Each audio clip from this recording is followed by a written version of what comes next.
சும்மா எப்போ கூப்பிட்டாலும் அவன்கிட்ட இதே பேசிட்டு இருக்கே. 18 வயசு வரைக்கும் லீகல் கார்டியன் எங்க அப்பா, அது எழுதி கொடுத்துருக்கு, ரெஜிஸ்டர் ஆயிடுச்சு கோர்ட்ல. அடுத்தது எங்க அம்மா, அடுத்தது நான். சும்மா அவனை போட்டு டார்ச்சர் பண்ணிட்டு இருக்க கூடாது.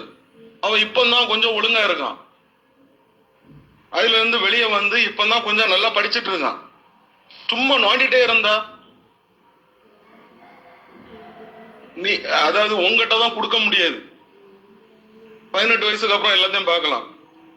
சும்மா நோண்டிட்டே இருக்கக்கூடாது. சரி, அவங்க மேல ஒரு மரியாதை இருக்கு, காப்பாத்திக்காங்க. 10 மடங்கு பண்ண தெரியும் இங்கேயும். சும்மா ஒரு இதோடி போயிட்டே இருக்கணும். எவ்வளோ மெசேஜ் போட்டுட்டு டெலிட் பண்ணி பார்த்துட்டேன், ஒரு மரியாதையா பேசுவான்னு சொல்லிட்டு. ஆனா வந்து எப்படினாலும் இதை வந்து இதுக்கப்புறம் மரியாதையா பேச முடியாது. அதாவது உங்க அக்கா இறந்து ஒரு வாரத்துக்குள்ளால அவனுக்கு போன் பண்ணி ஜோயல்கிட்ட உங்க அக்கா நகைய காணலன்னு கேட்க பத்தல. இதுக்கு வேண்டியதான் உங்க மாலாக்கா எங்களை கார்டியனா போட்டிருக்கு. புரிஞ்சா? ஏன்னா இதை விட வந்து எதுவுமே கிடையாது. இதை விட எதுவுமே சொல்ல முடியாது.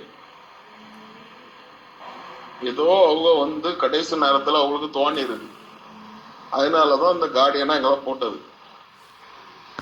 ஏன்னா ஒரு வாரத்துக்குள்ளாலே அவனை போன் பண்ணி உங்க நகை இல்ல, நீங்க எங்கெங்க போய் என்னென்ன வந்து எல்லாம் விசாரிச்சீங்கன்னு எல்லாம் எனக்கு தெரியும்.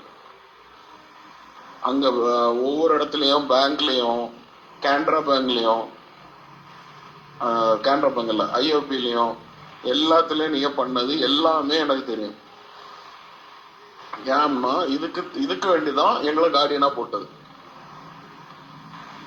அது வந்து உங்க நகை கிடையாது, அது வந்து உங்க அம்மா நகை கிடையாது, உங்க அப்பா நகை கிடையாது. அது மாலாக்காக்க நகை. அது வந்து அவனுக்கு மாலாக்கா தாலி வந்து என்கிட்ட தான் இருந்து, அவ ட்ரீட்மெண்ட்ல இருக்கச்சுமே ஃபுல்லா என்கிட்ட தான் இருந்து என்கிட்ட தான் தந்துட்டு போனாவோ. ஏன் உங்ககிட்ட தரல? நீங்க ஆஸ்பத்திரியில தானே இருந்து, ஏன் உங்ககிட்ட தரல? ஏன்னா அதை வந்து என்கிட்ட சொன்னாவோ, இதை வந்து ஜோயலுக்கு தான் போகணும் அப்படின்னு சொல்லி. அதனால அது என்கிட்ட தான் இருக்கு, அவனுக்கு தான் போகும்.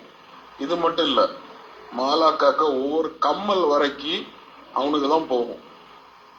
அது நீங்க வச்சிருக்கலாம், இப்போ நீங்க என்னவும் பண்ணலாம், ஆனா எல்லாமே அவனுக்கு தான் போகும். அவனுக்கு ரைட்ஸ் என்னவோ அது அவனுக்கு போகும்.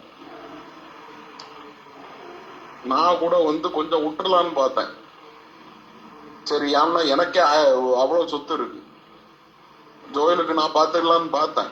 ஆனா அப்படி விட மாதிரி தெரில. இப்போ ஒவ்வொன்றும் அவனுக்கு வரக்கூடிய ஒரு புடி மண்ணைய நான் வாங்கி கொடுத்துட்டு தான் போவேன். அவனுக்கு வர வேண்டிய எல்லாம் அவனுக்கு வரும். அது நான் வந்து எப்படி பண்ணுமோ லீகலா நான் பண்ணிக்கிட்டேன். ஏன்னா லீகல் கார்டியன் நாங்க தானே. எப்படி நான் அதை வந்து அவனுக்கு கொடுக்கணுமோ நான் கொடுத்துக்கிட்டேன். நோண்டி விட்டுட்டு நான் இனி விட மாட்டேன். அதை ஓவரா நோண்டக்கூடாது. நாங்க வந்து நிறைய பண்ணலாம், சரியா? நாங்க வந்து வெளியே இருக்கோம், வெளியே நாங்க வந்து டவுனுக்குள்ளால சிட்டிக்குள்ளால இருக்கோம். எங்களுக்கு நிறைய கிரிமினல் எப்படி வேணாலும் கொண்டு போவோம்.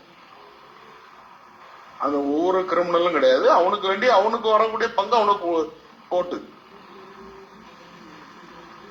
எனக்கு சொத்துல 1% கூட உங்க சொத்து கிடையாது, அது மட்டும் தெரிஞ்சுக்காங்க. நீங்க காட்டுக்குள்ள வச்சிருக்கீங்க எவ்வளத்தையும். எனக்கு வீடே வந்து 10 கோடிக்கு மேல போகும். எனக்கு வந்து எனக்கு சொத்துல 1% கூட உங்க சொத்து கிடையாது. இது சொத்தை பத்தியே கிடையாது, பைசாவை பத்தியும் கிடையாது. நான் எல்லாத்தையும் விட்டுலாம் தான் இருந்தேன், ஆனா இனி விட மாட்டேன். நான் ஒண்ணுதான் உங்ககிட்ட சொல்றேன், என்னன்னா நீங்க வந்து ஜோயல நோன்னா நான் எங்க தாத்தா சொத்துக்கு வருவேன். சிம்பிளான விஷயம் தான். நான் இனி டெலிட் பண்ண போறது இல்லை, நிறைய போட்டு டெலிட் பண்ணியாச்சு. ஆனா வந்து இதுதான் உங்ககிட்ட சொல்ல, என்னன்னா உங்க அப்பா சம்பாதிச்சது கொஞ்சம் தான்.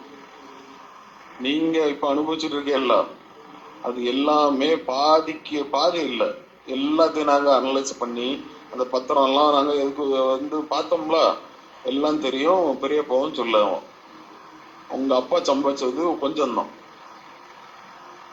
நான் வந்து எனக்கு எங்க தாத்தா சொத்துல எனக்கு பங்கு இருக்கு. நான் இனி வந்து நான் கேஸ் போடுவேன். இப்ப நீங்க ஒரு வீட்டுல இருக்கேல்ல, அவனை கூப்பிடுவீங்கல்ல, இது வந்து உன் வீடு இல்ல அங்க வந்துருன்னு. அந்த வீட்டில் அந்த வீடு அது வந்து எனக்கு எங்க தாத்தா சொத்து. அது உங்க அப்பா சம்பாதிச்சது கிடையாது. நான் கேஸ் போடுவேன், நான் லீகல் நோட்டீஸ் அனுப்புவேன், நான் ஸ்டே வாங்குவேன். அந்த கேஸ் முடியாத வரைக்கும் அங்க யாரும் இருக்கக்கூடாது. அந்த வீட்டுக்குள்ள யாரும் இருக்க மாட்டேன். நீங்க, உங்க பிள்ளை, உங்க ஒய்ஃப் யாருமே இருக்க மாட்டாவோ. நீங்க வந்து நோண்டுனா நானும் நோண்டுவேன். நான் வந்து பெருசா நோண்டுவேன், நீங்க தாங்க மாட்டேத. எல்லாருக்கும் வந்து சாப்டர் முடிச்சு விடுவேன்.